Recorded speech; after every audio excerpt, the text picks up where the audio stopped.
Master Dominic, this is Angel. Hello! It's an absolute pleasure to welcome you back to another unboxing video. Today we are doing a Fallout Commander deck. This is the Science deck. I already took the liberty of getting the little, card box and putting all the cards into it, but I haven't actually looked at the cards themselves other than separating out the land cards from everything else, like I always do. So this box was actually a birthday gift. My birthday was a little over a week ago. I put my throne up for anybody that's a regular viewer and our Discord members to look at. See if anybody wanted to, get me a gift or anything, or just donate to the channel, what have you. And Holly, who is a regular on this channel, actually found the exact deck that was on the wish list at a local store on sale, so I was able to get it for much cheaper than like $50 that it would normally be. So we're going to be looking through all those cards and seeing what cool stuff we can get. Just give me a moment. I just realized I forgot to do the live notifications. I was gonna say, why didn't I get 50 notifications on my phone just a minute ago?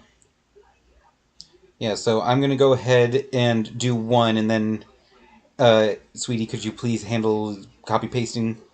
Oh, I suppose so.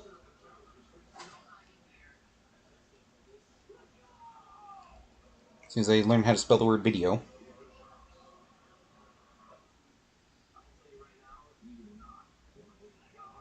Okay, I put it in, Jerkai's, or, no, Shadows.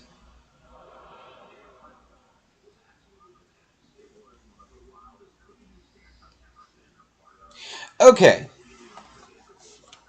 So while Angel does that, we will get on with the video! Yay! So, let's see what we got.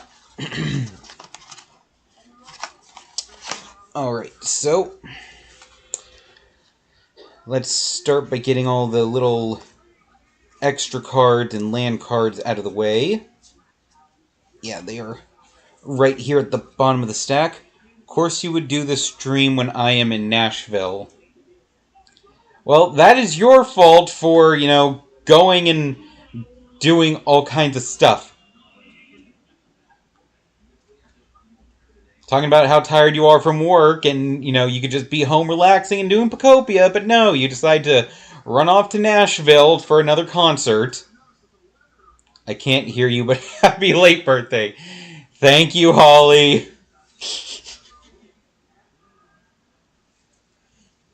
Alright, so we've got 1, 2, 3, 4, 5, 6, 7, 8, 9, 10, 11, 12, 13... I will send you a video on Snap of what is happening. Okay.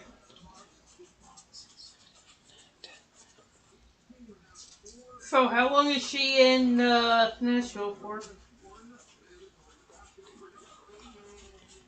I think just a day, maybe 2. Alright, so we got 13 land cards.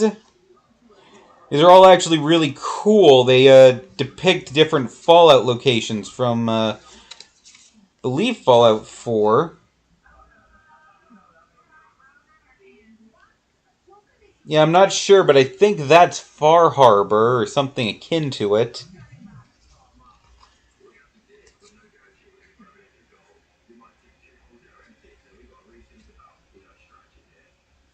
Yeah, these are all really cool. I'm sure people who are super into Fallout will recognize these locations.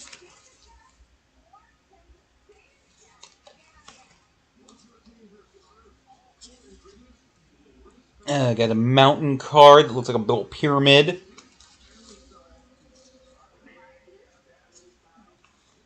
This looks like something akin to a railway. Although it looks like there's some sort of bird monster pinned near the top of the mountain.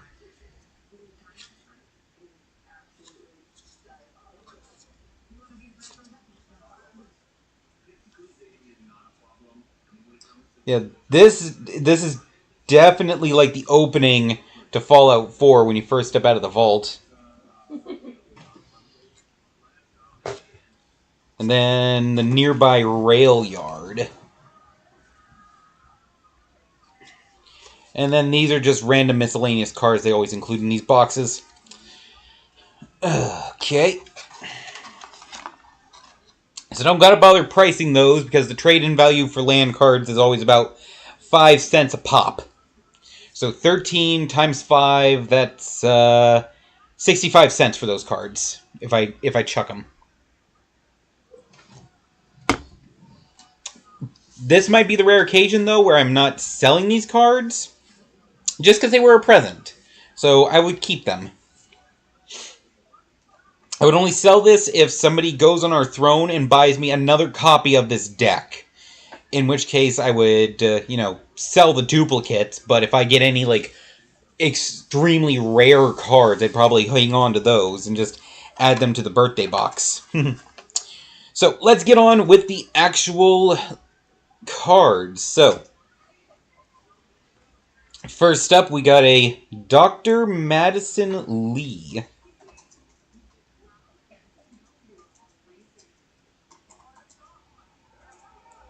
Oh no, I'm using a different app to do this today because my TCG app decided to stop working.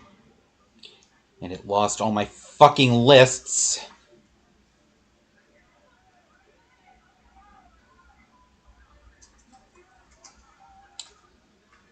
Alright, set it to Magic Fallout.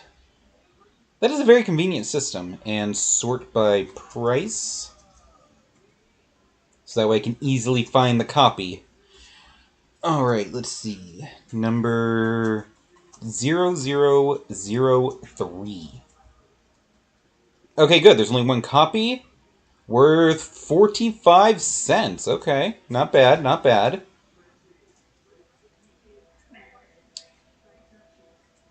That's cool. The little logo for this particular deck, let me see if I can get it in camera, is the Fallout Pip-Boy face. That's so cute.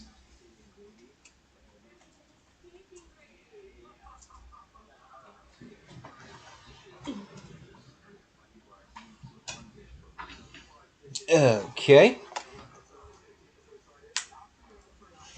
Next we have Liberty Prime Recharged. I absolutely love Liberty Prime. I haven't played all of Fallout 4 because it's a massive RPG, but Liberty Prime is a recurring character that is basically just a super patriotic version of Optimus Prime, and it's freaking hilarious. Alright, card copy number 5. Worth 35 cents. Okay, good, good. Oh my god. The quote on the bottom of the card is, "Democracy is non-negotiable." Yeah, basically just imagine, who's the voice of Optimus Prime? Peter Cullen? Yes. Yeah, just imagine Peter Cullen spouting off a bunch of random super patriotic lines, and that's Liberty Prime. That's what he does! Yeah, so there you go. I mean, and it sounds badass when he does it. I mean, let's face it, what very little doesn't sound badass when he does it, so... He's just got one of those voices. Very true. Ooh, next we got a Paladin Dance card. I love Paladin Dance. He's funny. Member of the Brotherhood of Steel. Their whole idea is that the, world belongs to humans and synthetics are not to be trusted. So they're racist against robots, basically. And Paladance here is potentially a synthetic himself and doesn't know it. So that kind of makes his plotline hilarious.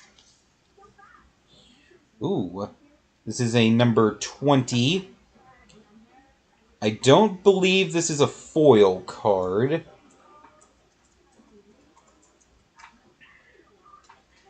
Yeah, because if I remember correctly, foil cards are supposed to be the super shiny rainbowy ones, and this one definitely is not. So that would make this 40 cents.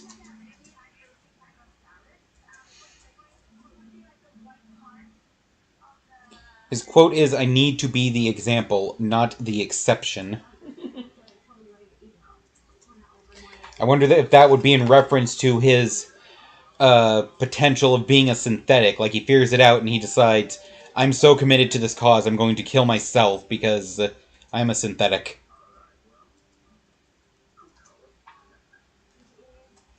Nerd Rage! I believe that's one of the perks you can get in Fallout 4. Let's see, this is number 34, non-foil. So that is worth $1.16. Not bad, not bad.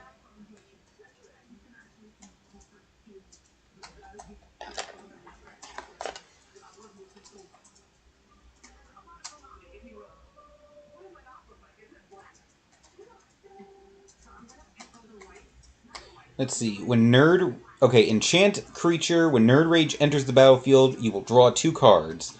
The enchanted creature you have no maximum hand size, and whenever this creature attacks, if you have 10 or more cards, it will get +10/+10 till the end of the turn. So that's basically the equivalent of the higher your intelligence, the harder you hit in Fallout. That is clever. I like that. Robo Brain Warmine. Oh, I remember the Robo Brains. Those were fucked up.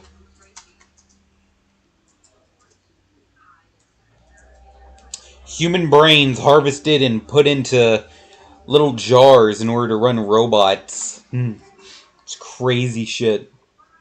Let's see, number 38, I believe is what that says.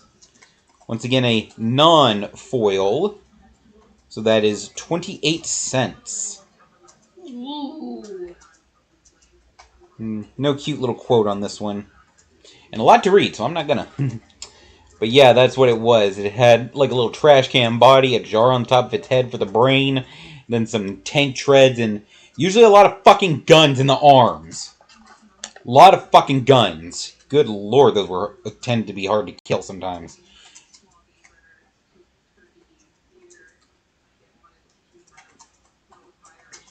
Bottle Cap Blast. Oh, so a bottle cap mine. Oh my god, those are such a pain in Fallout 4. You'd be trucking along, and then suddenly, boom, you got money flying everywhere, shrapnel. Okay. Because they use bottle caps for money. Charming. Okay, this is a non-foil, which makes it worth $1.95. We are rich. I mean, if the fucking card shop would actually take my cards, yeah. I have a few $100 worth of cards, but they're not trading MTG right now. Bottle Cap Blast. It's just a whole bunch of flaming bottle caps coming out of a mine. That is cool shit. Pokemon cards are apparently super valuable right now, though. That new Eevee collection they came out with, Prismatic Evolution, there's an Umbreon in it that's worth over $35,000 if you can get one. But it's the rarest card in the whole collection. That seems like a good investment, though. You spend like $60 on a box, or, you know, 70, you get a $35,000 card, put a fucking down payment on a car. Anyway. Elder Owen Leons. If I remember correctly, he was the leader of the Brotherhood of Steel that Paladin Dance was a part of. Elder Owen Leons. Number 103.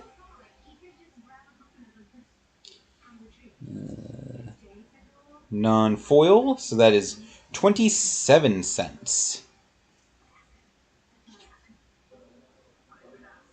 Not a bad picture, just shows him at the war board planning. Very cool, very cool.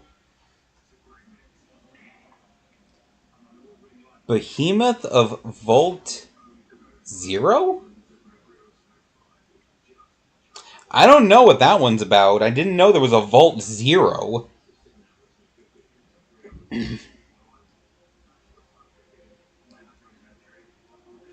I have no context for that one, unfortunately.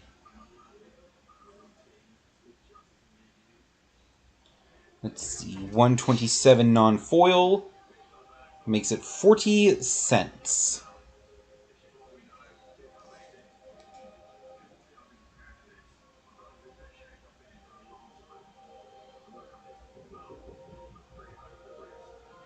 It does look pretty badass, though. That's a big fucking robot.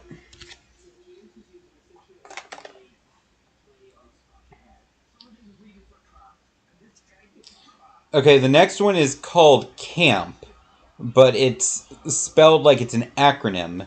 C-A-M-P. Let me see if I can just search Camp. Yep, I can. Okay. Let's see. Card number 129, non-foil. 25 cents. A lot of these are decently valuable. I haven't had any penny cards yet. Yeah, it just shows a survivor working at a workbench. The Endurance Bobblehead. The bobbleheads were always good to search for in Fallout 4. Because each one you got gave you +1 permanently to that stat. So you could actually break the game if you could get the stat up to level 10, which is the cap, and then find the bobblehead. Because then it made it permanently 11. It made it so much fun. Let's see, this one is copy 132. Non-foil, so it's worth 91 cents.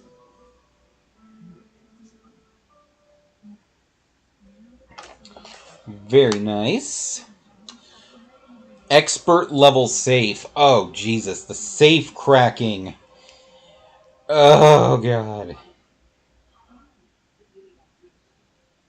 Safe cracking in Bethesda games is always a bitch and a half. Especially at expert levels. Let's see. Copy number 133, worth 25 cents. Oh, wait. Did I show the Endurance Bobblehead? I don't remember if I did, so here. Endurance Bobblehead. And then expert level safe. Okay, next we got the Intelligence Bobblehead. I would always immediately max out my intelligence because that's how you would get XP in the game. The higher your intelligence, the more your XP yield for missions, so I always max it out first. And I even memorized the location of the Intelligence Bobblehead, so I could immediately go and get it if I wanted to make the stat even higher. Only problem was, I believe it was in the Boston Public Library, and that was Super Mutant territory. And they're strong as fuck. So, you either have to play the game on a low difficulty so you can blaze through them when you just start, or go there once you're a higher level in order to kill your way through to get the bobblehead. Bobbleheads were once an exclusive perk for Vault Tech executives and residential Vault dwellers. It shows him in like a little nerd thing with the little cap and the glasses. It's cute.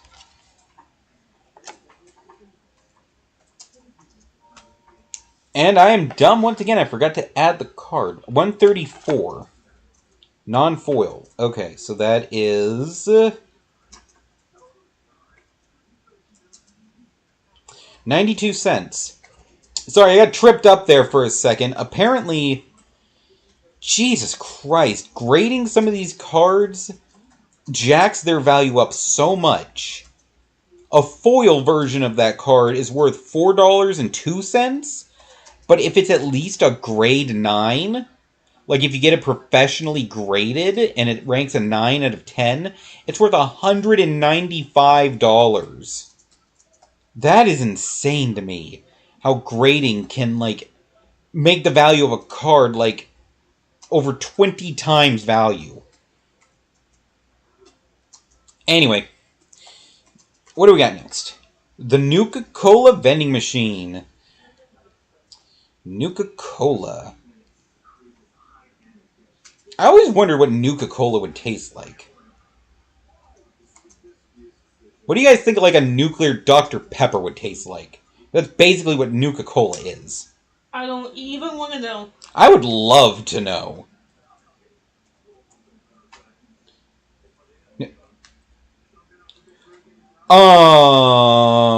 Holy shit and a half. What? Nuka-Cola vending machine, non-foil, ungraded, is worth $20. Holy crap. Why is this one so good? It's a fucking vending machine. Create one food token. It is an artifact with 2 reverse, and sacrifice this artifact. You will gain 3 life. Whenever you sacrifice a food, create a tapped treasure token. It is an artifact with tap. Sacrifice this artifact to add 1 mana of any color. How do I deal with this? Oh, yeah, I got you. There you go. Thank you, my love. Yep. Okay, so for 1 cost, you can make a food token. And then for 2 cost, you can sacrifice that token to gain 3 life. And this will then make a treasure token, which you can then sacrifice to get 1 mana of any color. I mean, those are all pretty good effects. So as long as the vending machine can stay in play, you can keep getting more life and more mana to summon more things. Okay, I could see that being extremely valuable if you had like a deck where you had like lots of tokens, or if it was something where you burn through life pretty quick, having something to re-up would be extremely useful. Okay, I got tripped out by that for a minute there.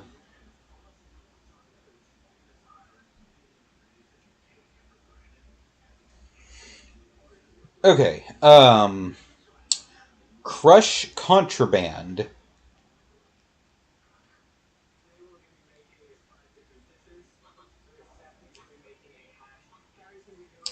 Let's see, this is 158 non-foil, so that is worth 40 cents.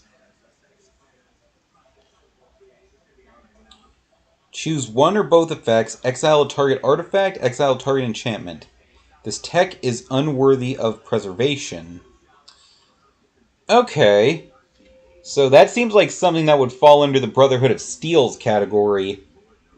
Just using their power armor to destroy other tech they don't agree with. Like, for instance, synthetics or other stuff that comes from the Institute. Who are the people that produce the synthetics. Alright, Dispatch. And no, not the game that came out a few months ago that is fucking hilarious. 40 cents. Non-foil. Structural weakness detected. Exploiting. Oh, it's another thing with Liberty Prime on it, showing him flying through the air, taking out enemies. That's cool. Okay, what do we got next? Swords to Plowshares. Okay.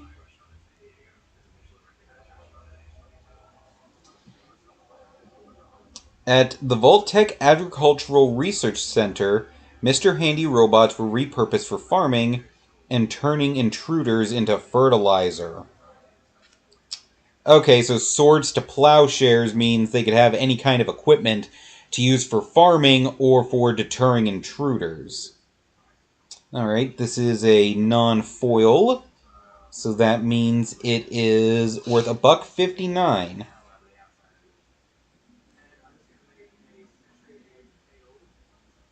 There we go.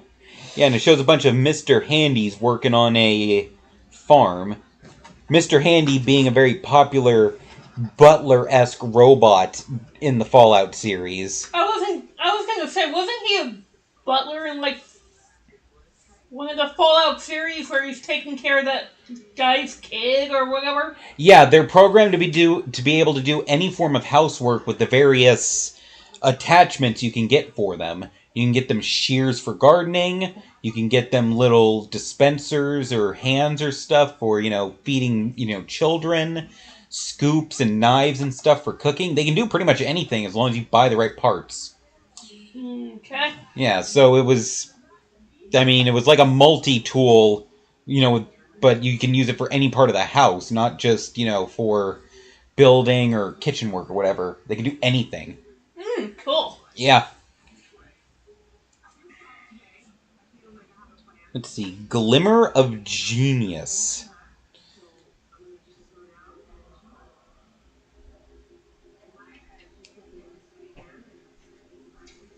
Let's see. This is a 176.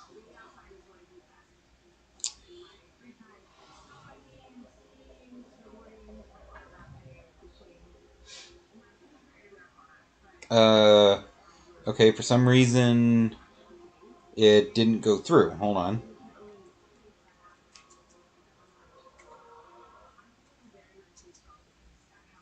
It's not finding the card. Okay, we'll try that one again later, I guess. It's strange. Okay, Thirst for Knowledge.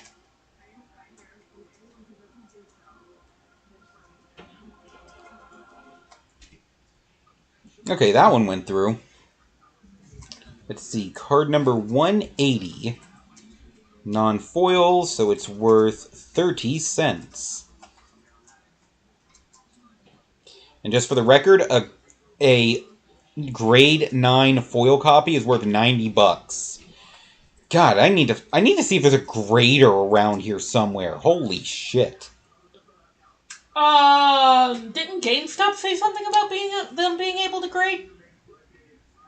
They have a grading service. I give them the cards, they can ship them off for grading for a fee, and then we get them back as graded. Which means they'll be placed in special protective sleeves and have an official certificate saying they've been graded to X value, which significantly raises the price. So yes, you are right about that. Thank you for reminding me. A blend of 17 fruit flavors, cola, and a weaponized isotope byproduct that just barely passed safety approval. It looks like a form of Nuka-Cola. Except it's glowing-ass blue. The Whirler Rogue. Ooh.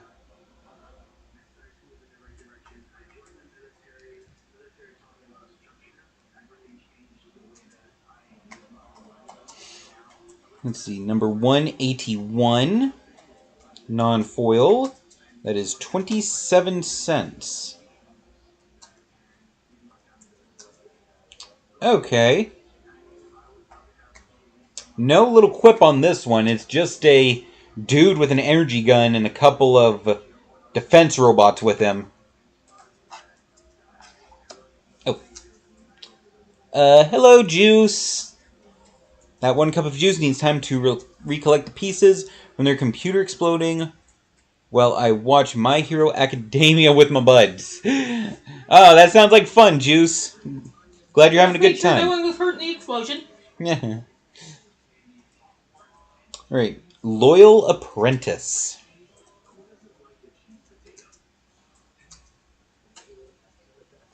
I hope you had a good day, Juice. Thank you for popping in.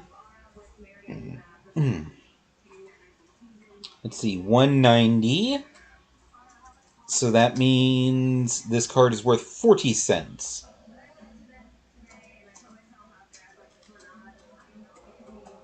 Does Ramos know you're walking around without a guard?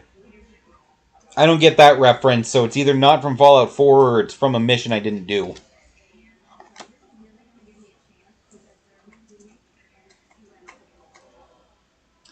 Unexpected windfall.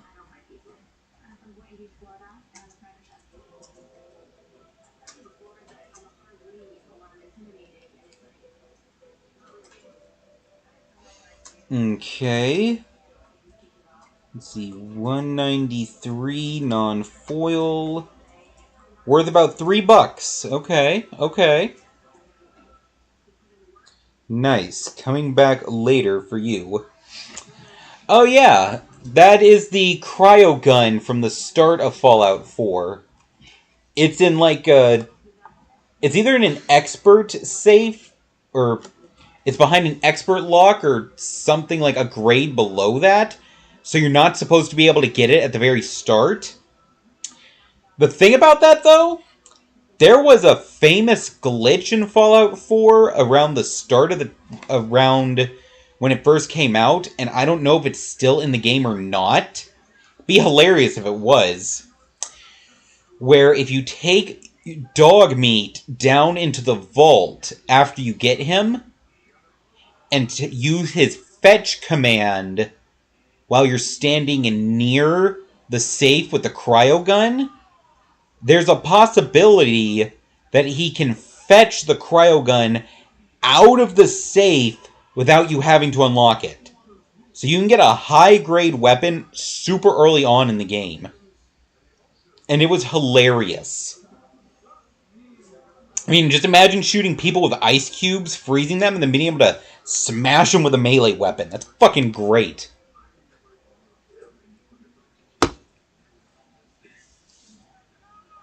Ugh. Alright. Next, Arcane Signet. Interesting. Fallout doesn't usually have a lot of magical bullshit in it, although it does exist. 224. Non-foil, so that's 59 cents. I'm always amazed by how much more valuable the foil copies are. The foil copies were $10. Something to love, honor, and cherish. And a reminder of someone who once did that for you. That looks and sounds like a wedding band. I'm not wrong about that. That quote and that picture make me think of a wedding band. Plus, it looks like a picture of a woman in the background. Very interesting. Next, the Ever-Flowing Chalice. Okay, these are starting to sound more like magic-y cards. I apologize if anybody can hear screaming in the background. What the hell was that? I apologize for the screaming in the background. The children that live next door are outside playing. So if you hear that, Sounded like somebody was being murdered. welcome to living near children. Remind me why we do this? Yeah, we like it here. Uh-huh. Okay, so let's see. This is a non-foil. So it's worth 40 cents. Huh. The cost on this card is 0. Never seen that before. Multi-Kicker 2. You may pay an additional 2 any number of times to cast this spell. Ever-Flowing Chalice enters the battlefield with a charge counter on it for every time it was kicked. Add 1 for each... add an energy for each charge counter on Ever-Flowing Chalice. So... you can just charge it up. It's a little flask with a 13 on it, so... guessing that's a reference to something from Vault 13, but... I don't remember what Vault 13 was supposed to be for. Every one of them did something different that was utterly horrible in most cases. Like, in 99% of cases, they were horrifying.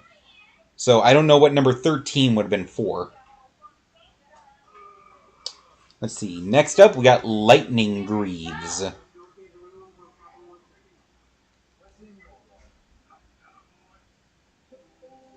I believe greaves are a kind of shoe. Let's see, this is a 233 non-foil. Damn, worth 482. Not bad. Still not as much as the vending machine, shockingly. No matter how big the fall is, you're safe as long as you land with both feet. The equipped creature has haste and shroud, so it can't be the target of spells or abilities. Equip 0. Okay. That's pretty cool. Gives any creature haste. That means it gets to go first in any case. The Mind Stone. And now we're getting into Marvel territory. Let's see, 235 non-foils, that's 40 cents. When facing a crisis, don't forget to squeeze your official Vault Tech Stress Ball from the Overseer's Manual. So it's just a stress ball. That's so silly. The Soul Ring. That's spelled soul like S-O-L as in sun.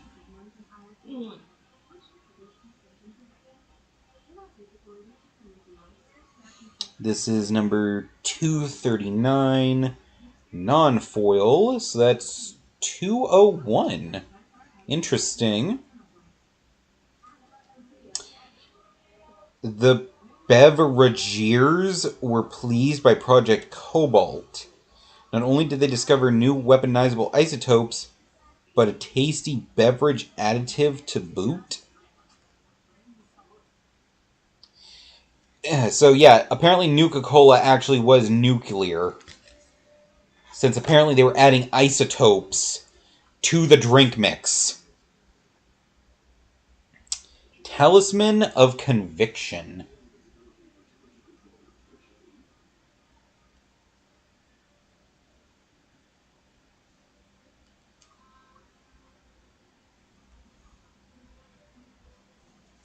This is worth 39 cents.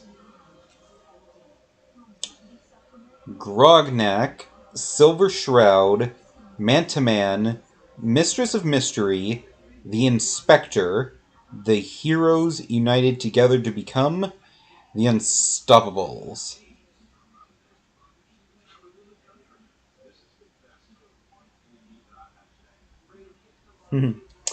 Yeah, so that's just the comic book series that Fallout had, and each one of those characters was supposed to be a parody of another famous like Marvel or DC hero. Like the Silver Shroud was supposed to be Batman. Manta Man, if it means a manta ray, would probably be Aquaman. So stuff like that. It was pretty funny.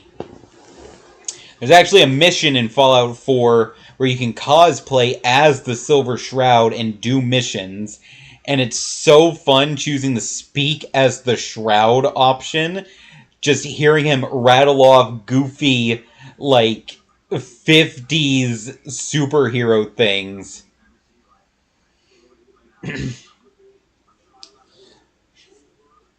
It was like you were playing as, like, Adam West Batman, and it was fucking great.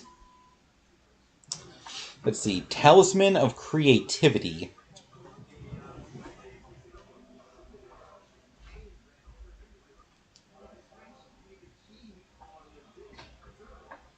Alright, non-foil, so that is 387.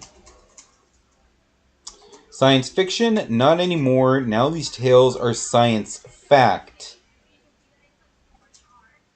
Oh, and this is a copy of the Astoundingly Awesome Tales comics, which were their science fiction comics, but obviously since, you know, over 100 years passes between, like, the start of the game and when you actually play the game, it's like 1 or 200 years, something like that.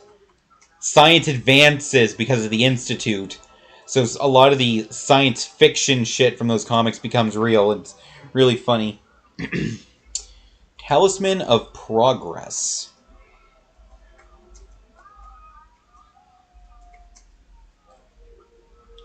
$2.49, I think is what that says. 40 cents.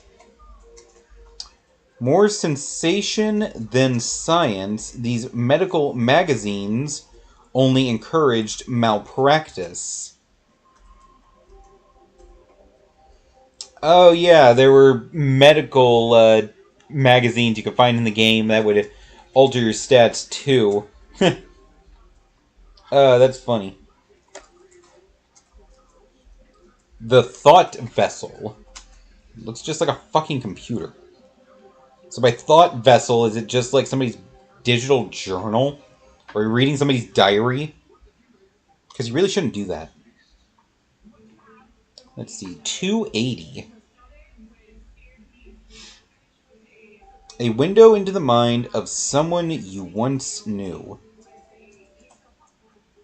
Yeah, again, I feel like that's just a frickin' digital diary somebody's made on the computer. The automated assembly line. I really don't have much to say about that. It's an assembly line. What the fuck am I supposed to say? We're gonna take assembling. I mean, fair point.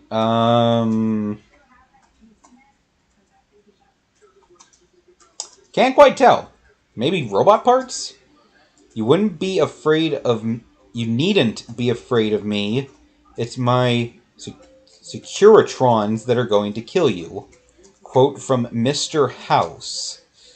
So I'm guessing it's building Securitrons, which are security robots. Yeah, number 10, non-foil. So that's 37 cents. I also don't know who Mr. House is. So, outside my scope again. A Brotherhood Scribe.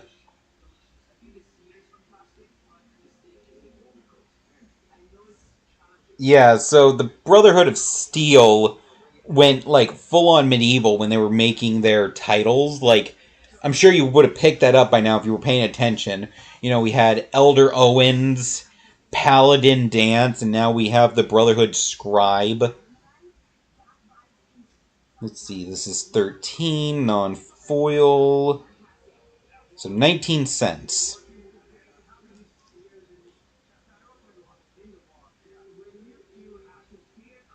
Yeah, and he's just doing the grunt work, because I believe scribes are the lowest level. He's, like, repairing the weapons.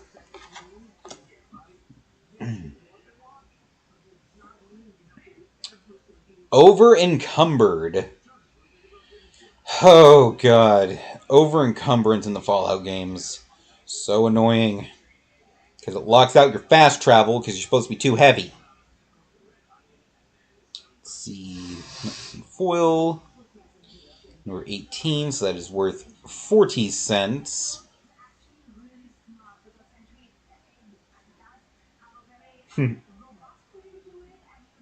Just shows a survivor stumbling around with like a way too full backpack. I kind of love that. It's so goofy.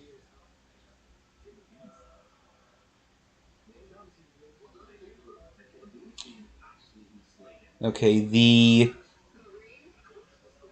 Peerdwin.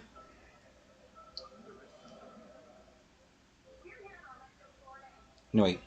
How do you say that? Pridewin? Steel flagship. So this was like their mobile base up in the sky. Okay, good. I spelled that correctly. Number 22, non-foil, 40 cents.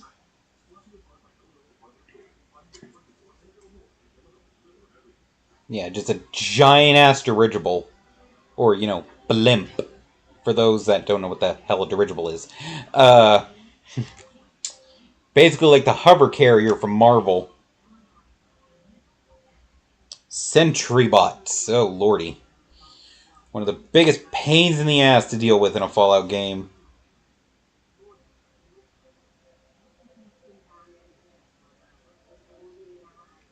Let's see, number 24, non-foil,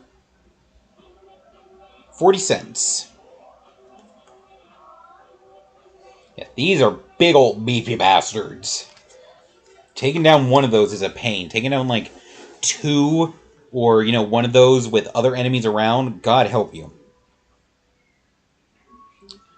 Vault 13 Dweller's Journey. Okay. Again, I don't know what the story of Vault 13 is, but it seems significant.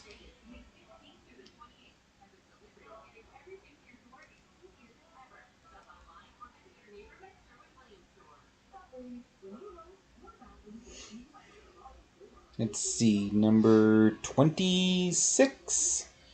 Non-foil, so 15 cents. Wow, that is not a popular card. That might be the least valuable card we've had up till now. Let's see. For each player, exile up to one other target enchantment or creature that player controls.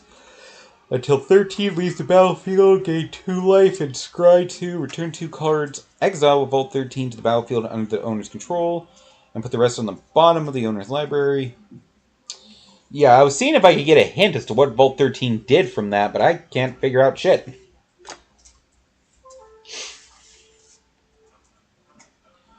Curie, Emergent Intelligence. Oh yeah, that was the medical bot that was similar. That was like a Mr. Handy, but it was a Mrs. And its AI actually evolved so much it gained sentience. So you could actually help them as you take them as a companion by getting a synthetic body for them and putting them in it so they could actually live as a person.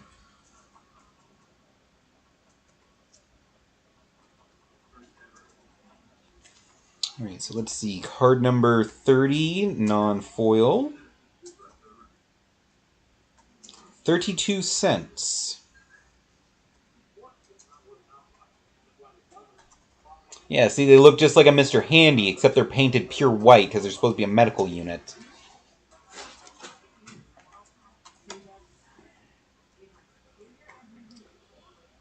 James Wandering Dad. Okay.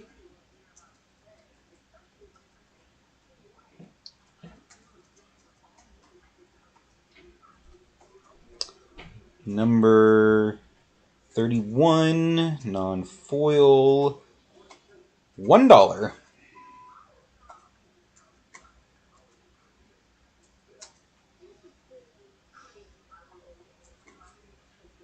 So long as we've got each other, that's all that matters. I mean, okay. I don't know who James is. That's another character I'm unfamiliar with. Wasn't that his kid?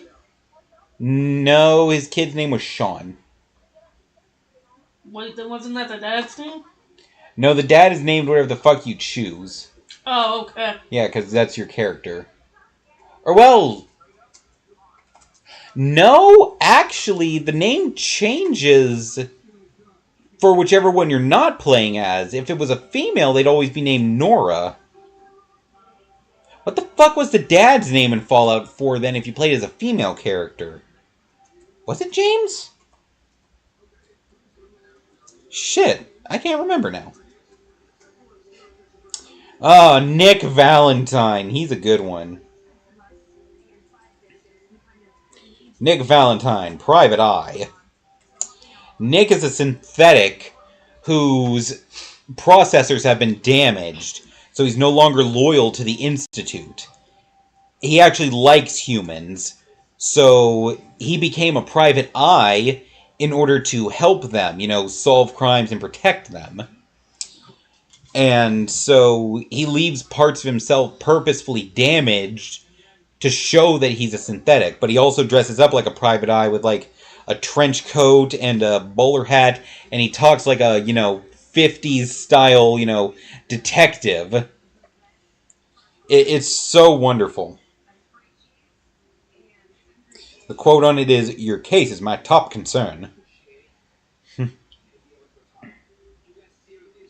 Oh, it's so fucking cool. Wait, shit, I forgot to look at the number. $35. Non-foil. So that is 35 cents.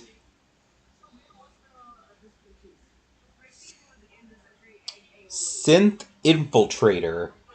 Oh yeah, that was a thing in the Fallout 4 games. You could get synthetic spies in your camps as you set up bases all over the Commonwealth. And if they were there too long and you didn't weed them out, the Institute would send a battalion to attack that specific encampment. Ew, cool. And the spy would be on their side. Like, they would draw their gun and attack, your settlers from the inside, to weaken your defenses. Let's see, that was number 40. Non-foils, that's 40 cents.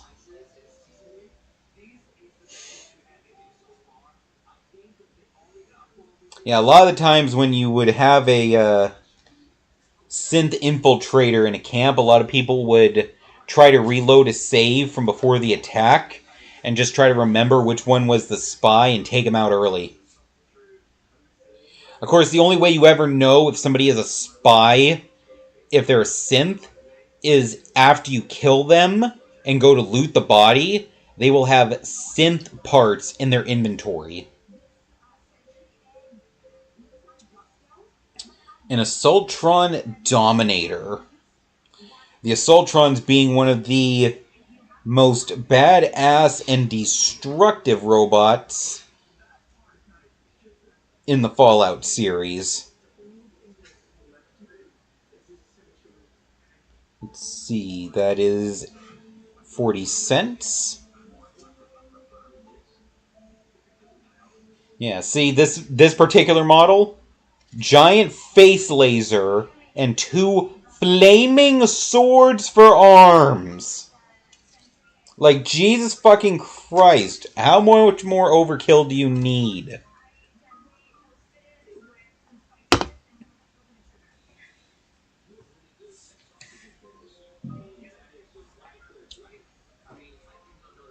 Let's see, next we got the Motherlode Excavator.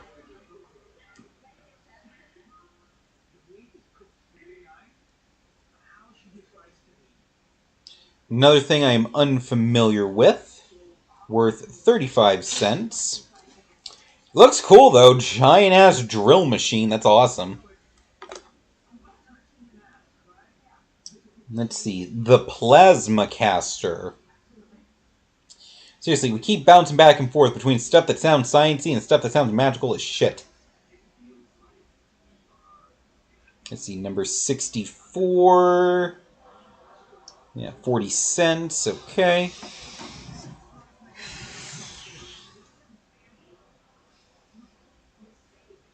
Seriously, that looks like a magic staff. Let me see. Yeah, that kind of does.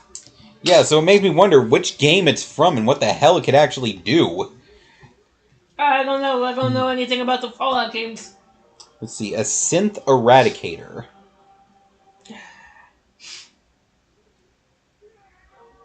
Can I help you, Fuzzle? Meow. She just reached out her paw like this. Aww. Mommy! Alright, this is worth 19 cents, so another kind of cheapy one. Yeah, so it's just a synth in protective armor that kind of makes it look like a football player.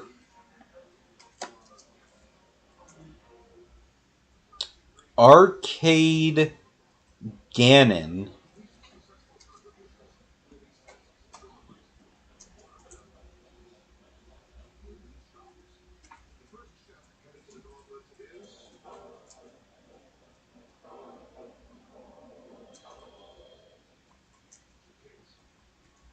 Yeah, it's a non-foil, so that's 36 cents.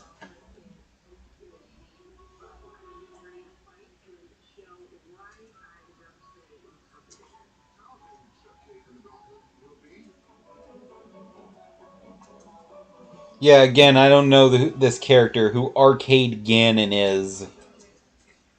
A lot of these, it would be fun to learn the lore of. Let's see, Electro Siphon.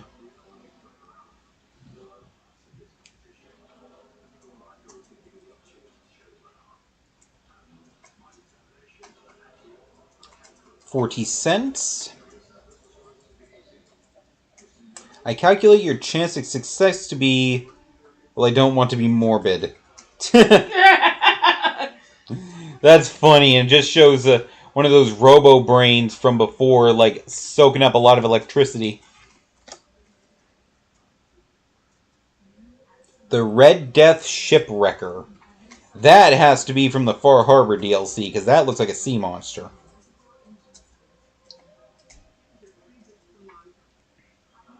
Let's see, number 116, non-foil.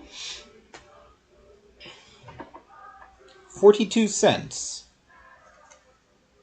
That little fella is deadly in his own fashion, from the Mariner. Yeah, it's definitely one of those crab creatures. Crap,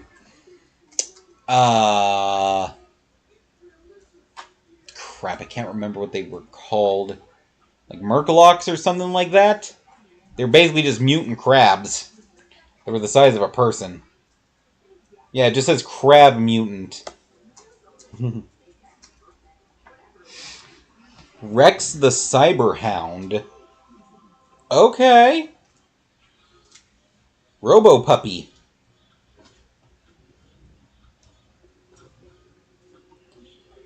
Let's see, number 117 non-foil. That is 25¢.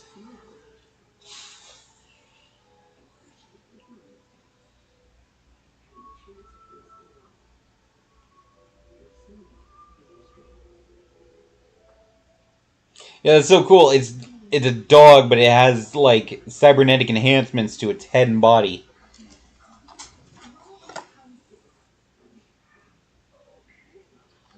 Sentinel Sarah Leons.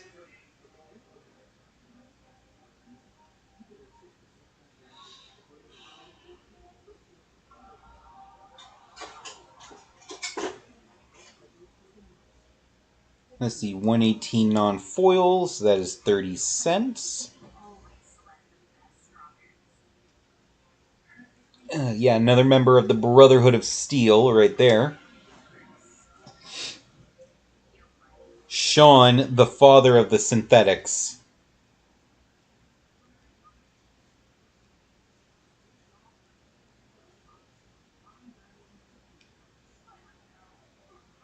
Oh, nope, wait, I misspelled that. It just says, it's just supposed to say synths.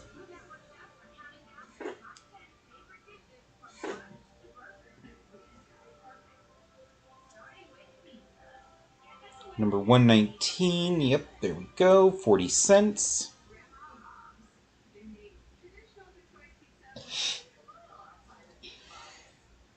Yeah, that is Sean.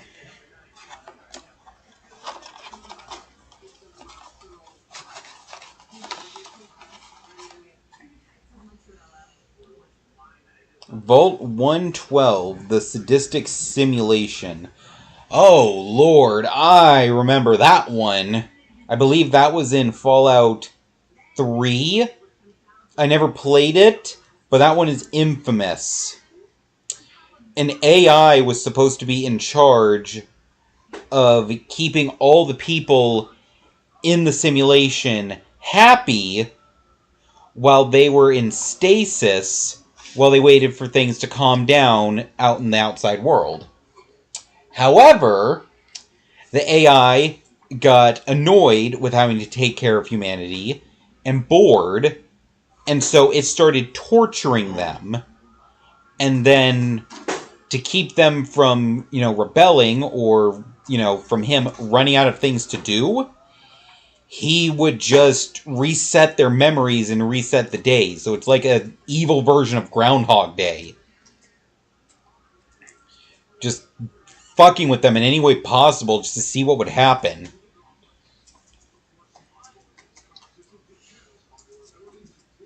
Okay, 123, non-foil. That is 35 cents.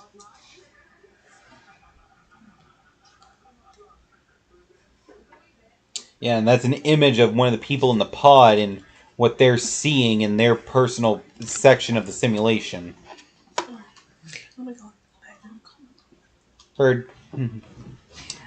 A Brotherhood Vertibird. So I think gives me a basically... chance to stand up for about 10 seconds. Fair enough. Yeah, so basically a Brotherhood of Steel helicopter.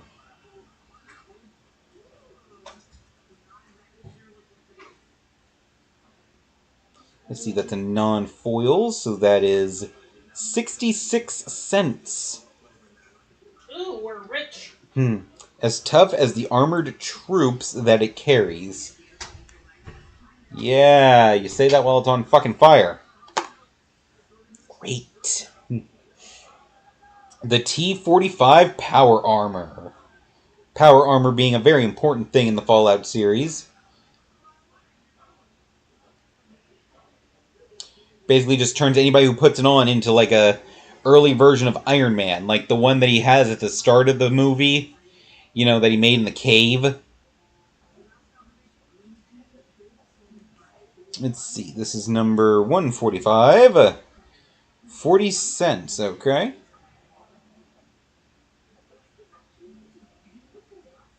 You can get all kinds of cool-ass power armor in Fallout 4. I loved searching for all the unique suits you could get. Ferris Lake.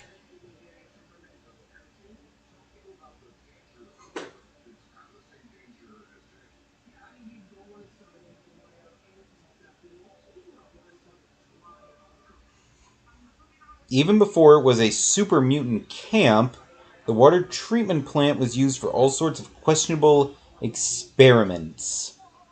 So this is apparently a lake that is adjacent to a water treatment plant.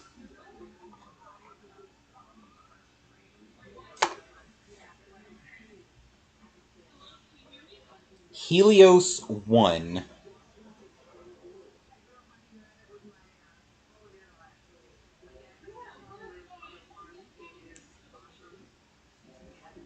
Let's see, 149. Non-foil, so 40 cents. The plant is still capable of activating the devastating Archimedes satellite weapon.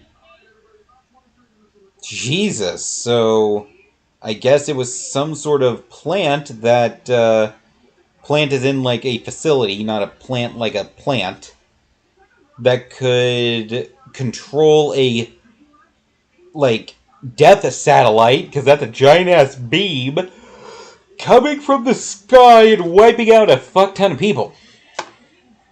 Christ on a bike. Austere Command.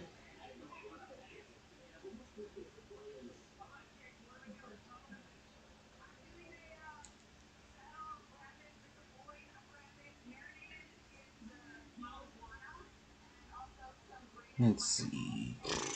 49 cents.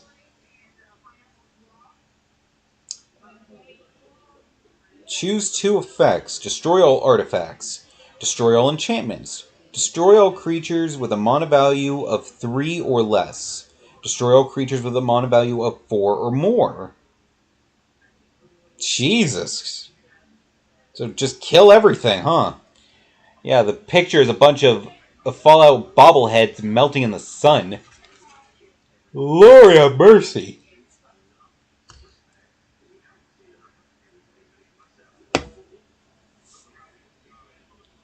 Let's see. Open the vaults.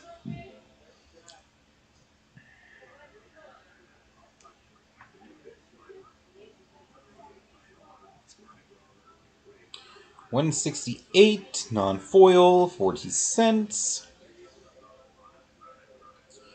It may be time to leave, but I'll never forget the day that you all entered Vault 76 from the Overseer.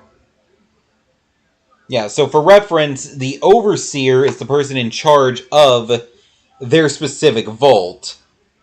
like, the leader, head honcho, whatever you want to call it. Whew. All good? Yeah, no, she's great. She just wanted to say goodnight. She said that she sent you her new information? Yes, I plan to add that to the appropriate apps later. Okay, don't keep that too long because that can be...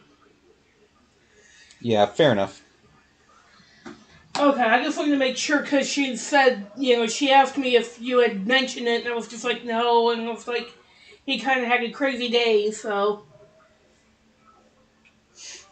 Yeah, fair enough. Okay. But, I mean, as long as you got it, and it's all good, so... Yeah, you're right that to be safe, I should get on that, so I took a screenshot of it, so if she decides to randomly delete it, or it randomly deletes itself... Yeah, you know what, that's a fair... Yeah, so I have a screenshot now, so I have those numbers. Good.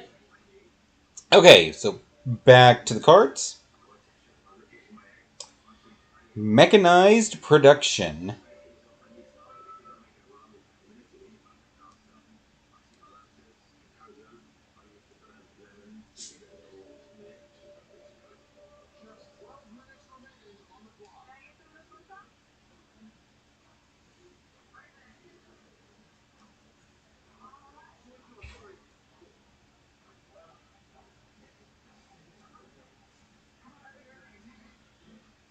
Let's see, this is number 178, so it's worth $291, not bad.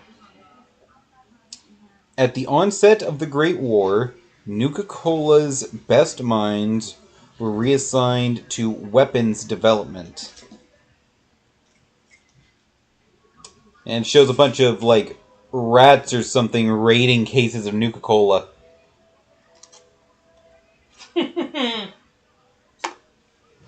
Not bad, not bad. One with the machine.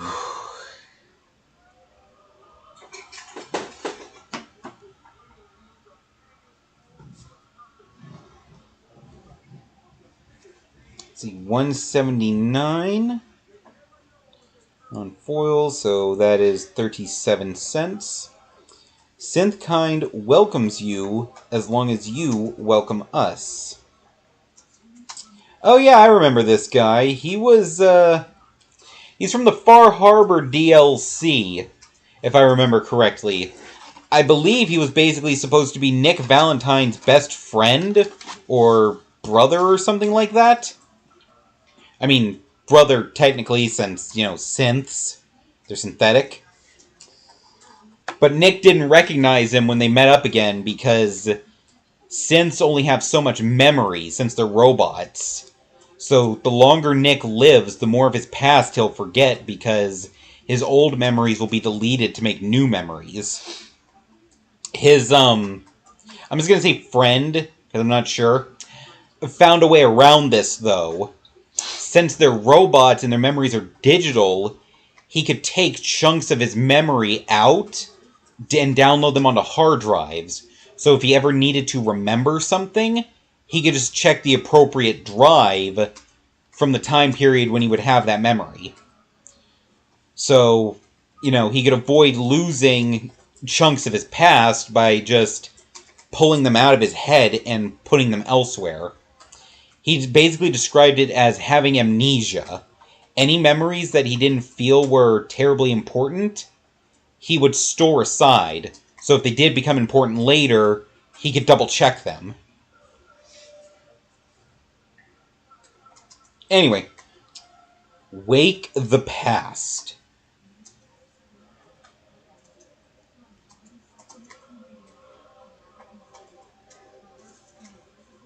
Let's see. Looks like 30 cents. Everyone thought Robco's Assaultron reserves were decimated in the Great War. In reality, they were merely dormant. So Robco was one of the robotics manufacturers, and I guess they were the ones that were most known for making Assaultrons. And it seems that when shit hit the fan and nukes started popping off, the bots that were just, turned off, just stayed turned off and in storage. So that's not fun for anybody that would happen upon that warehouse and accidentally turn those sons of bitches on. Because remember, earlier I showed you all that Assaultron that had, giant face laser and flaming arm swords. Like, Jesus Christ. You stumble into a room full of those things, I don't know if you even have time to shit your pants before you die. Like, Christ on a bike. Mystic Forge.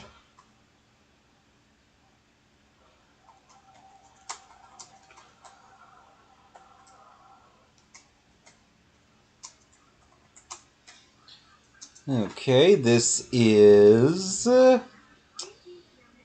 183.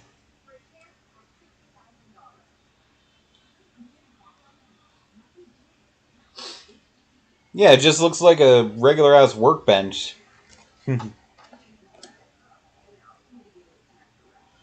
Let's see. Panharmonicon. Panharmonicon?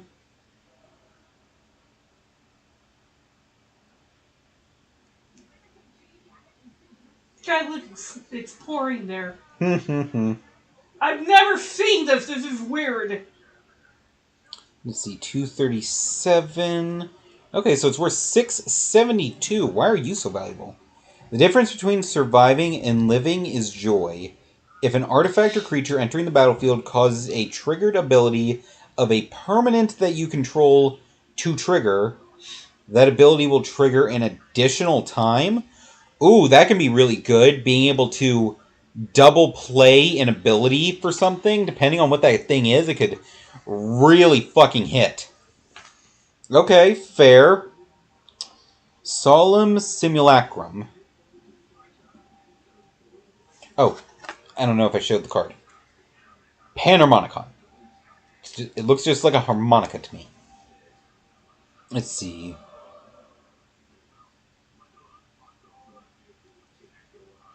Solemn Simulacrum.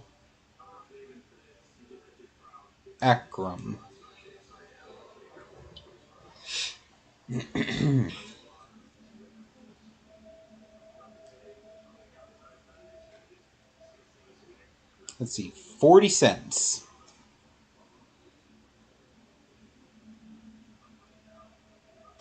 Oh, wait. I remember that one. I believe that robot's called, like, Eva or something. And she's from the... Wally series. She's from the Automatron DLC, the companion that you get. Sorry, I have to. That was good. Yeah, she was traveling with a group of survivors when they were assaulted by rogue robots and all killed. And she was the only survivor. And her AI had advanced to the point that she basically did have sentience and felt very bad about the fact that her friends were killed and wanted revenge for it. Let's see. Steel Overseer.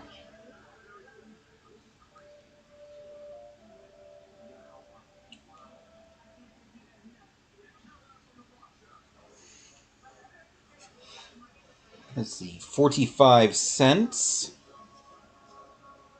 Welcome, Administrator. Targeting parameters have been erased and set to admin user group token name faction. Okay.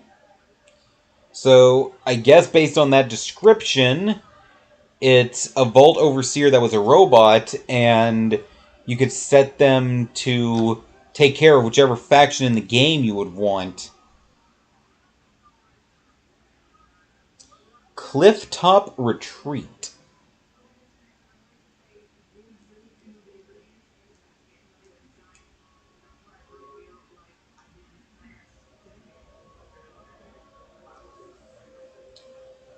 $40.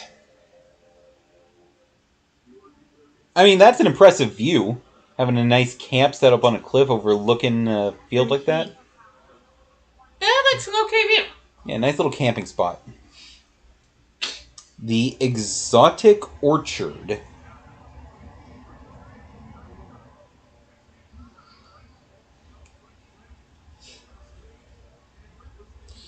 Let's see, that is 40 cents. Orwell Orchards is about as peaceful and pleasant as a tomb can get.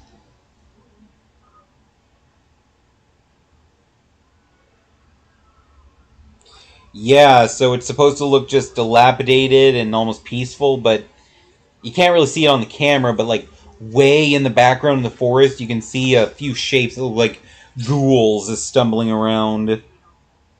Let's see, the Glacial Fortress.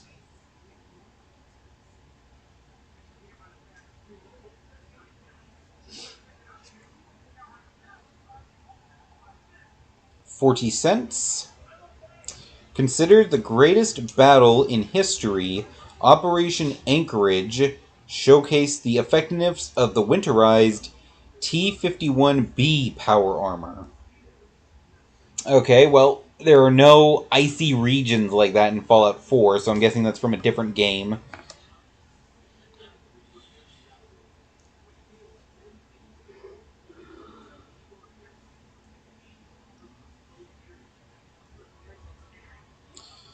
Irrigated farmland.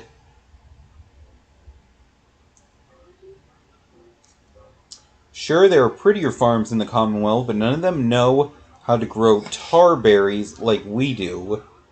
From the wise man. Right, I remember that place. Right, how much is that worth? 25 cents.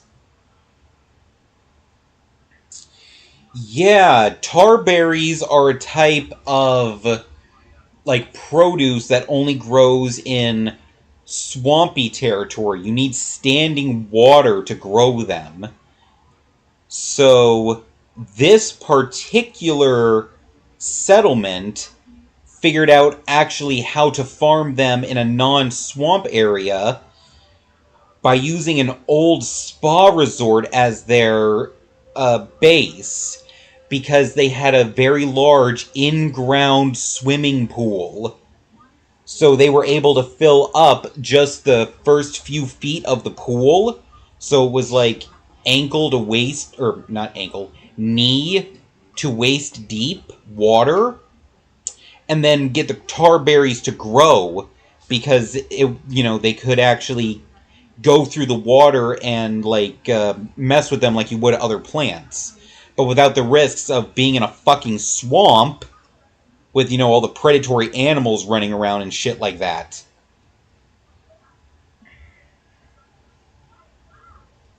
Hi, Fuzzle. Did you come to say hi? Okay, hold on. Ian, come here, you. Say hi, everyone. Say hi. Meow, meow, meow. Hi. Okay, you lay down now. Where's the rabbit? She's over there getting some hay out of her feeder. Oh, okay. I thought maybe she got through that escape tunnel. Okay, let's see. Next. Yeah, our rabbit has a vet appointment Thursday. It's just a regular, Check checkup up and nail and trim. all of that. But I don't think she's going to be very cooperative. She usually isn't when we have to put her in the carrier, so yeah.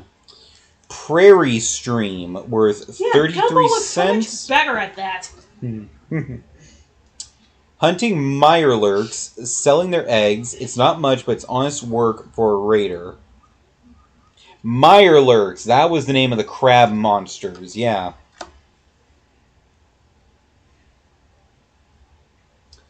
Let's see, Sky Cloud Expanse.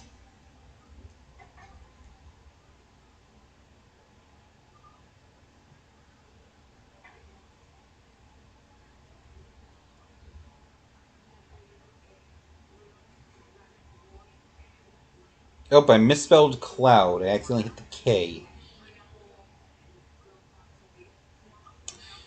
Okay, that is 25 cents. The Brotherhood of Steel turned the airport into a mighty stronghold that staged both the Pridewen and Liberty Prime. Alright. I mean, if you're gonna make a base for your huge-ass skyship and your giant-ass robot, I mean, an airport is a good pick. The Spire of Industry.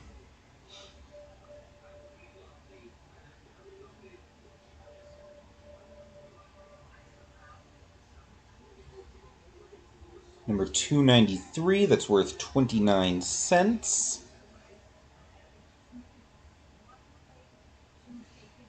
Interesting looking. Sulphur Falls. Yeah, again, if I have no context for these, I kind of just glance over them. 40 cents. Shortly after the Vault Dwellers moved out, Fire Geckos moved in. Oh yeah, and you can see one in like the background stalking around. Again, don't know what the Sulphur Falls are, but holy shit. The Temple of Enlightenment.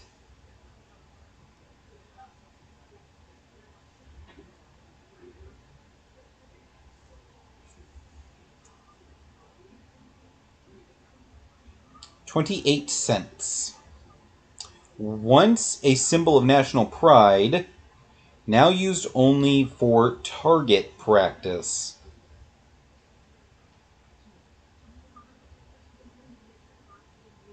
Yeah, I think that's supposed to be a landmark, but I can't tell what it is. It's a nighttime setting, so it's darkened. The Temple of Epiphany. A lot of temples. Surprising amount of temples for a science fiction game.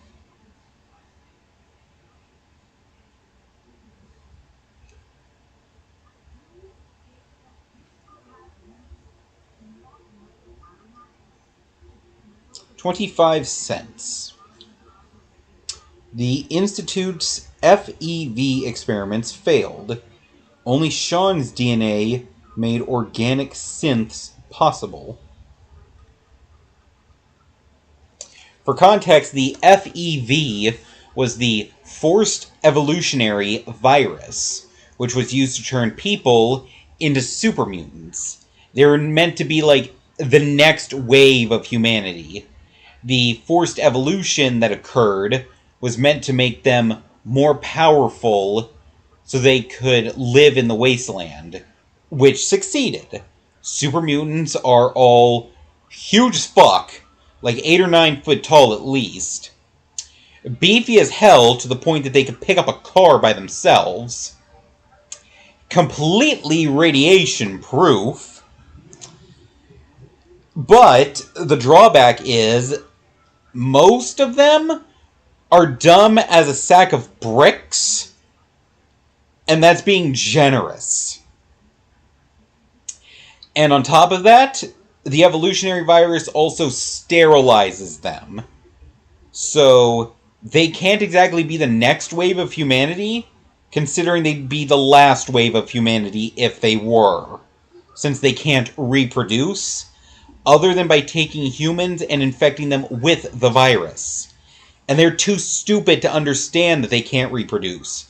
So they wouldn't even do something like make human camps to breed them, and then when they had enough of them, take the extras and turn them into mutants. No, they are just like, we turn all humans into mutants because we are better. And then, you know, once they die of old age, then humanity's just gone. Moving on. The Treasure Vault.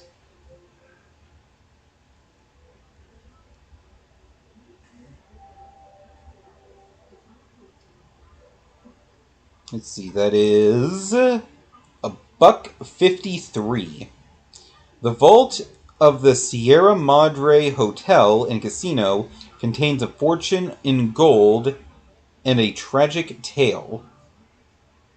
Yeah, because those are a lot of gold bars, but also skeleton on the floor. Also, like, not to be a downer here, but gold is worthless in the Fallout universe. There's no longer any economics or government.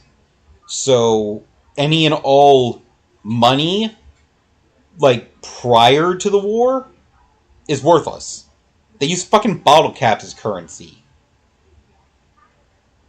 So, yeah.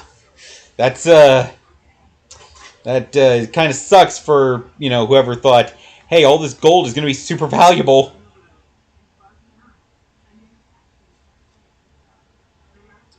Let's see. The Wayfarer's Bubble.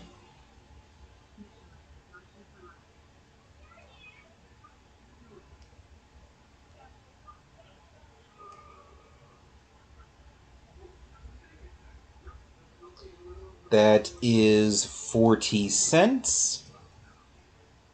What better way to spend some fun quality time than collecting some snow globes? Oh, yeah, and it's just a little snow globe sitting on the ground. I bet that was another collectible in a different game.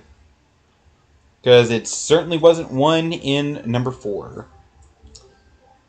Next we got the Ash Barons. War has survivors, but it rarely has winners. Quite true. 23 cents. Yeah, and it's just like a fucking city that's decimated.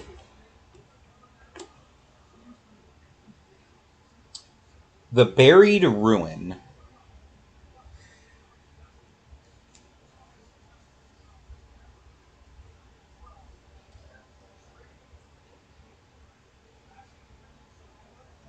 $0.38. Venture into the abandoned subway, and you'll get more than just your ticket punched. Okay, apparently these folks don't like visitors. Though it makes sense, if you're trying to stay safe from all the monsters up above ground, then a nice subway tunnel would be pretty safe. You could use the cars as added shelter and defenses. Hell, you get it running, you could mow down anything that tried to come at you. Command Tower.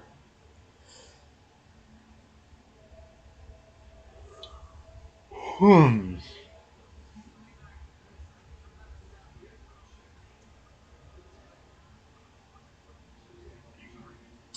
40 cents.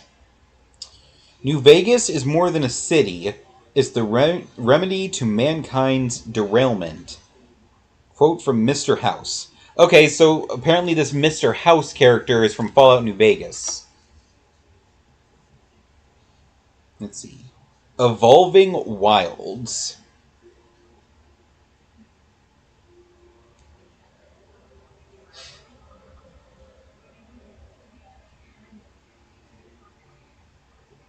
$0.26. One day, maybe kids will be able to play here again. From Preston Garvey. Preston, always the optimist and always having more bullshit for us to do. I was gonna say, that name sounds oddly familiar. He's the leader of the Minutemen who were in charge of, like, trying to protect all the settlements in the Commonwealth. Wasn't he the one I tried to shoot? Yeah, because he's one of those ones that never tries to shut up. And no, I just wanted to shoot him just because I wanted to shoot somebody. Yeah. And it's also the fact that he never stops giving you missions. Like, every time you go to him and tell him, hey, I went and dealt with that settlement like you wanted, he's like, great, here's another one. And here's another one. And here's another one. And I get that the gameplay mechanic to keep giving you things to do, to keep exploring and gaining XP and stuff, but Jesus Christ. Now you know why I just wanted to shoot him. Well, that, and I thought he hurt my dog. Let's see. Myriad Landscape.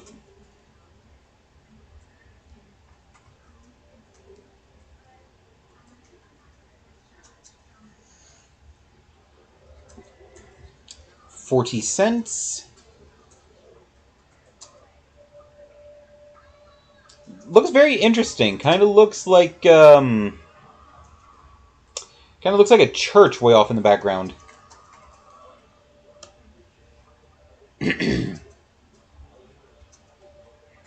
Let's see. The Mystic Monastery. Why do so many of these sound magical? Jesus. This is a deck that's supposed to be based off of a science fiction game, and yet it seems like they matched up a lot of the titles for cards with shit that would be in the standard game. Which, fair to them, that's actually pretty cool. But it's also kind of weird.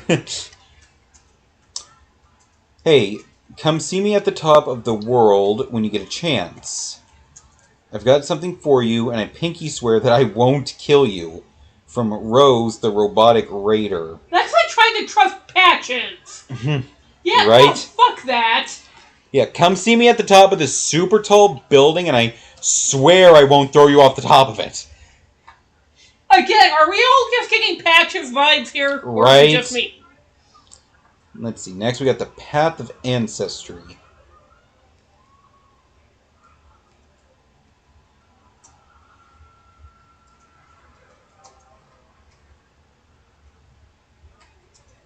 $0.29. Your mother would have been so proud. Okay, doesn't say who that's a quote from. There's clearly a doctor overlooking some sort of nursery in a vault. So no telling what the implications there are. Let's see. Razor Tide Bridge. Oh, doesn't that sound fucking inviting?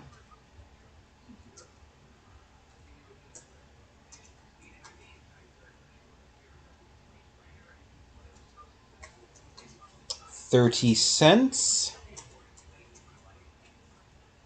In order to join the Order of the Tadpole, one must pass an athletics test that requires participants to run along the bridge, contending with feral ghouls, blood bugs, and the bridge's dilapidated state. Don't forget to stretch first. Yeah, I'd be like, fuck that. Long ass bridge over a huge ass like river or something, and you gotta deal with ghouls, like monster bugs, and the fact that the bridge could collapse? Hell no. Rustvale Bridge.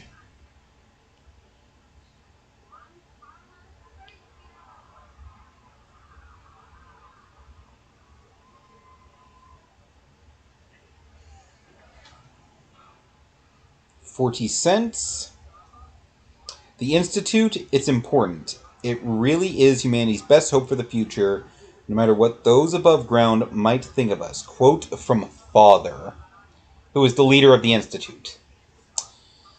I mean, they did have a lot of advancements, so they might have had a point.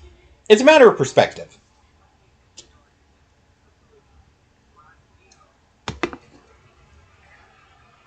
They did do a lot of things that could be seen as evil, like very evil.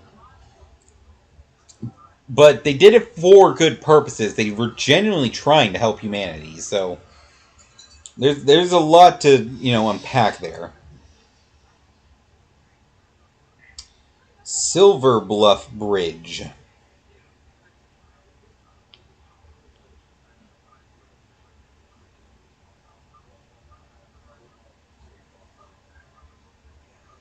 Let's see, $0.40.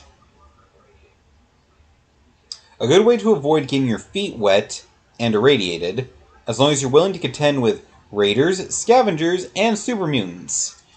Yeah, so do you want severe radiation poisoning, or do you want to deal with potentially being shot or beaten to death and eaten? Whichever gets me dead quicker. I'd probably be shot. Because if I'm being beaten to death and eaten, I still have time to sit there and think.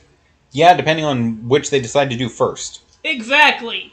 And I don't really want to think about it too long. Yeah. Alright. Terramorphic Expanse.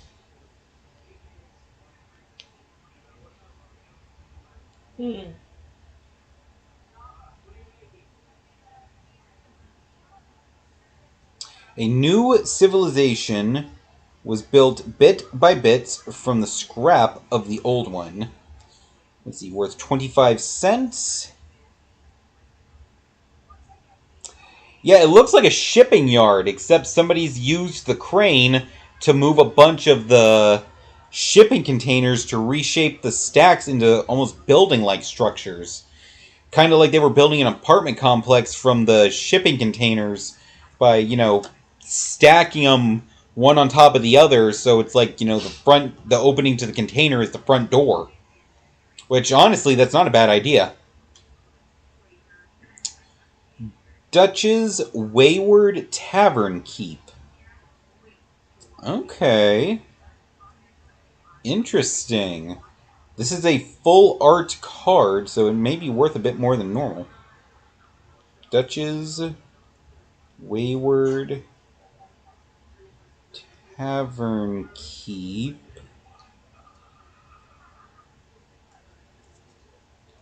Okay, so let's see. This is a 385. I think a non-foil.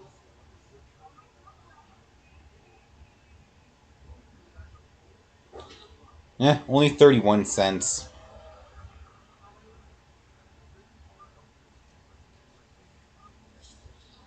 Man, this card looks cool. I hate when the cool-looking cards aren't worth shit.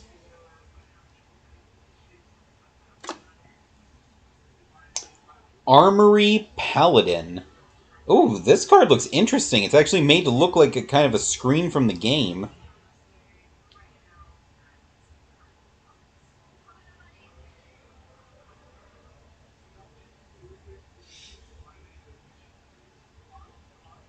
Let's see, this is 337.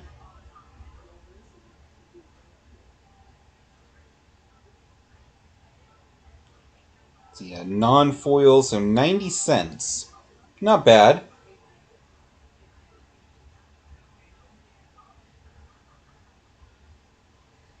Yeah, this actually looks more like the art style of the Fallout games than the Magic. So that's actually really cool. Okay, let me see. We got a bunch of tokens here, and before we get to those, let's see if that Glimmer of Genius card from way back actually works now. I don't know why the thing glitched out and wouldn't do that one. Okay, there we go. 18 cents. Dr. Madison Lee's genius was an asset for both Project Purity and later the Institute.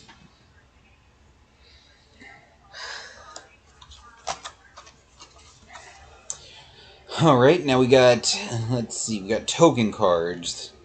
Energy Reserve Treasure.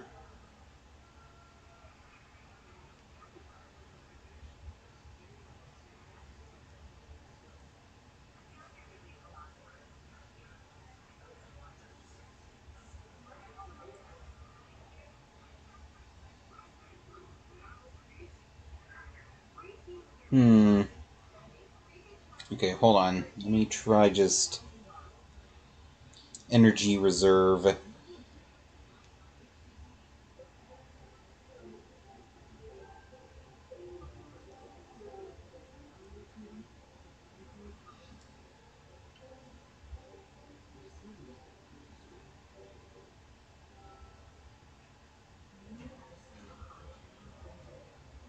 And just type it in the word treasure, only gets me Treasure Vault. Energy Reserve Token?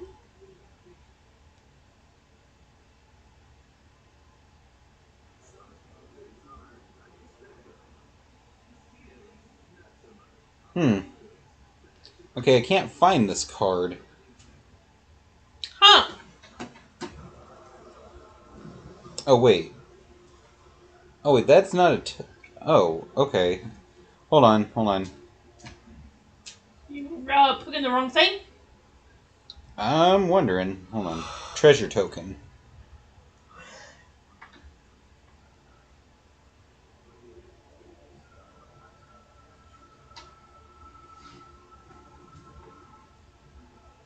I just can't find it on here, unfortunately.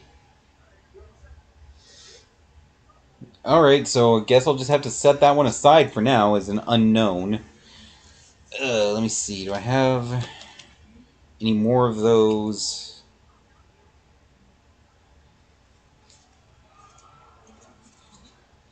I mean, yeah, but all these tokens have different things on them.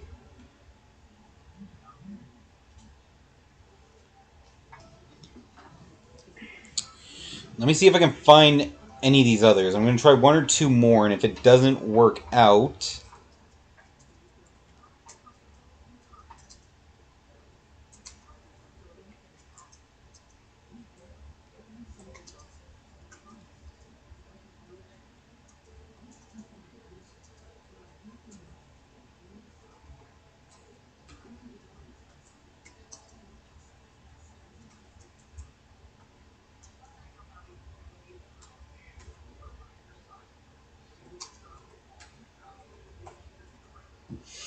Yeah, it looks like I can't find tokens.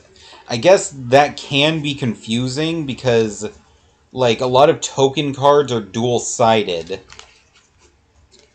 So it's sometimes it can mess with the thing's ability to discern one from the other.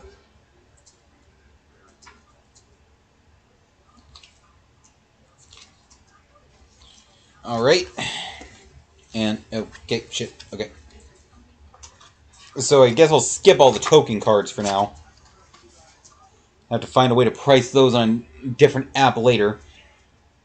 Alright, and last we have another Dr. Madison Lee card, except this one is very clearly different than the first one. The card is thicker, and the art on it's a lot more distinct. So whatever this one is has to be a much more valuable copy. So it says this is a 1066 copy. Are you kidding me? It's actually worth less than the other one.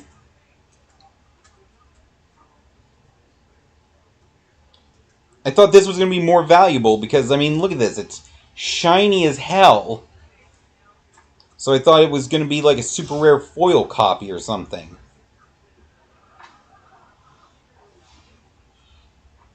That's some ass right there.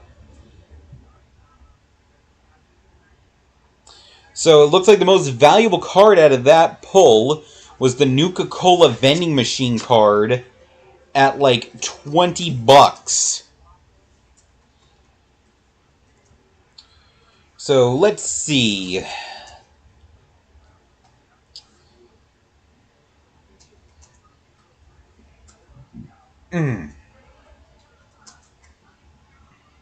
Excuse me. Okay, let's see now. So total collection value on here is now $113.29. So we had like $30 worth of cards in here already from Angel Sports Cards. So minus like $30, that means the total value of this box is approximately $83.29. And that is without the token cards that I wasn't able to price. Oh yeah, and I need to add the 65 cents for the land card. So $83.94 minimum for this box. And this box retails for like $50 to $60 depending on where you get it from. And Holly got it on sale, so she paid less than that. So I probably, like, this thing is probably worth double, if not more, of what she paid to get it. So, yeah, that's a win for an unboxing video right there. Nice, nice, nice. Big wins right there. Oh my god, I got so many notifications on my freaking phone. Look at that. Huh? Aww. The animals are laying down next to each other. I mean, Truffle's still in her pen, but Fuzzle's laying, like, right up against the bars, close to where Truffle's laying down, so they're, like, trying to relax with each other. It's really cute. Well, maybe they're slowly getting used to each other. Yeah, because Fuzzle's not batting at Truffle right now, and Truffle's not acting all anxious, even though there's another creature nearby, so that's really good. Okay, but on that note, that is the end of the video, and we have confirmed that this was a profitable one. Normally, whenever we do a box, we try to at least break even on the value. Yay! And on this one, we seem to have gotten double that. Like, I'm definitely going to be looking at that Nuka-Cola card and seeing what the value is for a graded one of those. Because considering how much grading jacks up the price, if I can get that at a 9 or a 10, that card could very potentially have a 3 or 4-digit value. Like, I know I said I probably wouldn't sell any of those cards, but a card like that could totally be worth it. But anyway, is there anyone to raid on? I'm looking, but Gotcha. right now at this hour in a weekday... Well, if there's nobody to raid, we can just cut out. I mean, we only got one viewer now because it's the end of the video, so... Then let's just... Yeah. Alright. There's really nobody on right now. Yeah, this late at night doing this video, there's nobody really else on Twitch for us to raid over to, so we're just gonna go... It's not super late, but...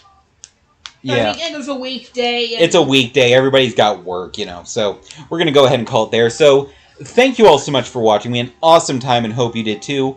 If you like this video, please like, follow, and subscribe. And we hope to see every last one of you in the next video. Goodbye. Bye-bye! Oh yeah, and one last thank you to Holly for getting us this deck in the first place. Thank you, Holly.